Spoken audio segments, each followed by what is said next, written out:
తిరుగిరులపై అపచారాలకు అంతు లేకుండా పోతోంది. కొండపైన కొండ కింద అనే తేడా లేకుండా అధికారుల నిర్లక్ష్యం, టీటీడీ బోర్డు నిర్ణయాలు ఇప్పుడు మరోసారి చర్చనీయాంశమవుతున్నాయి.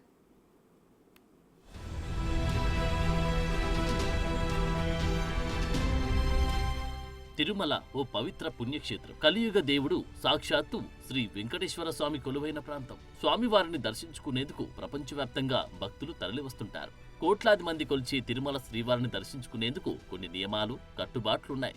కానీ ఈ మధ్య వీటి ఉల్లంఘన కామన్ గా మారింది. కొంతమంది కావాలని వీటిని ఉల్లంఘిస్తూ తిరుమల పవిత్రతను దెబ్బతీస్తున్నారు. తాజాగా తిరుమల కొండపై అపచారం జరిగింది. కొంతమంది భక్తులు నియమాలకు విరుద్ధంగా మాంసాహారాన్ని కొండపైకి తీసుకొచ్చారు.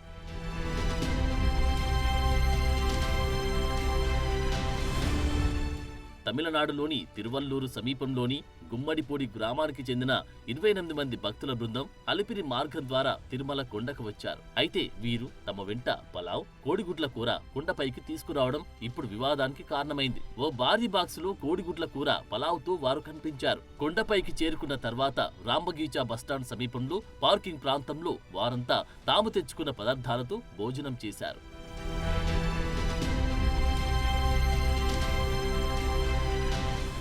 తిరుమల నియమాలు, కట్టుబాట్ల ప్రకారం మాంసం, మద్యం, మత్తు పదార్థాలను కొండపైకి అధికారులు అనుమతించారు. కానీ వారు కోడిగుడ్ల కూరను కొండపై తినడం అక్కడే ఉన్న మిగతా భక్తులు చూసి దగ్గరలో ఉన్న పోలీసులకు సమాచారం అందించారు.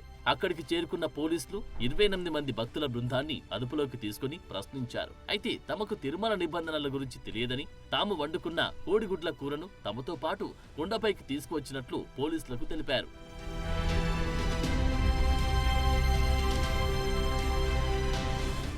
అసలు తిరుమల కొండపై ఏం జరుగుతుంది? ప్రతిసారి ఇలా నియమాల ఉల్లంఘన ఎందుకు జరుగుతోంది అనే ప్రశ్నకు సమాధానం విజిలెన్స్ అధికారుల నిర్లక్ష్యం. భక్తులు అలిపిరి మార్గం నుంచి కొండపైకి వచ్చారు. అలిపిరి చెక్పోస్ట్ వద్ద ఎలాంటి తనిఖీలు జరపలేదా?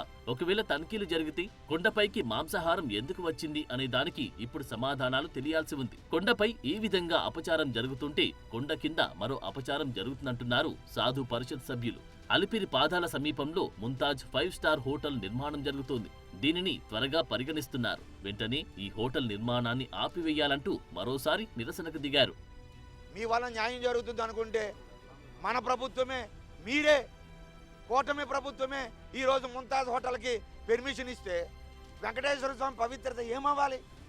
ఆ 7 కొండల క్షేత్రం తాలూకా శాంటిటీ, ఆధ్యాత్మిక ఆ పవిత్రత ఏమవ్వాలి? ఇది ధర్మమా? ఇదా మీరు చేసే నిర్వాహకం?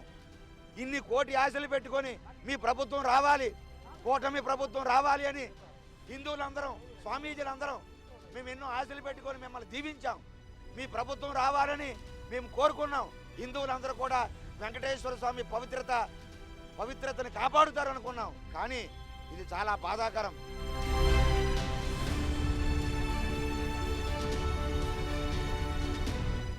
నిజానికి ముంతాజ్ 5 స్టార్ హోటల్ నిర్మాణాన్ని నూతనంగా ఏర్పడిన టీటీడీ బోర్డు వ్యతిరేకించిన సంగతి తెలిసిందే.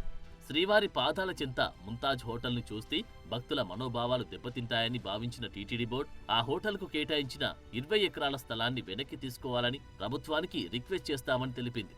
అయితే టీటీడీ నిర్ణయం తీసుకున్న ముంతాజ్ హోటల్ మాత్రం నిర్మాణ పనులను ఆపలేదని, రహస్యంగా పనులు జరుపుతుందని ఆరోపిస్తూ పలు హిందూ సంఘాల నాయకులు, స్వామీజీలు తిరుపతిలోని తుడా కార్యాలయం ఎదుట ఆందోళనకు దిగాయి.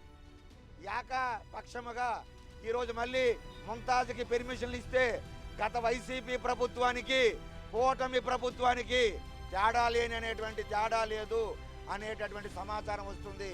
అయ్యా, ఈ బురద మీ మీద చల్లుకోవద్దు. వెంకటేశ్వర స్వామితో మీరు ఢీ కొట్టొద్దు. వెంకటేశ్వర స్వామితో మీరేమి ఆయన మీద యుద్ధాన్ని ప్రకటించొద్దు. వెంకటేశ్వర స్వామి వ్యతిరేకంగా వెళ్ళొద్దు. మీ కూటమి ప్రభుత్వం బాగుండాలని మేము కోరుకుంటున్నాం. ఇలా కొండపై ఒక పంచాయతీ, కొండ కింద మరో పంచాయతీతో ప్రస్తుతం తిరుమల వ్యవహారం హీట్ రేపుతోంది. మరి ఇప్పటికైనా అటు ప్రభుత్వం, ఇటు టీటీడీ పాలకులు వీటిపై ఫోకస్ చేస్తారా, లేక మరోసారి హిందూ సంఘాల ఆగ్రహానికి బలవుతారా అనేది చూడాల్సి ఉంది.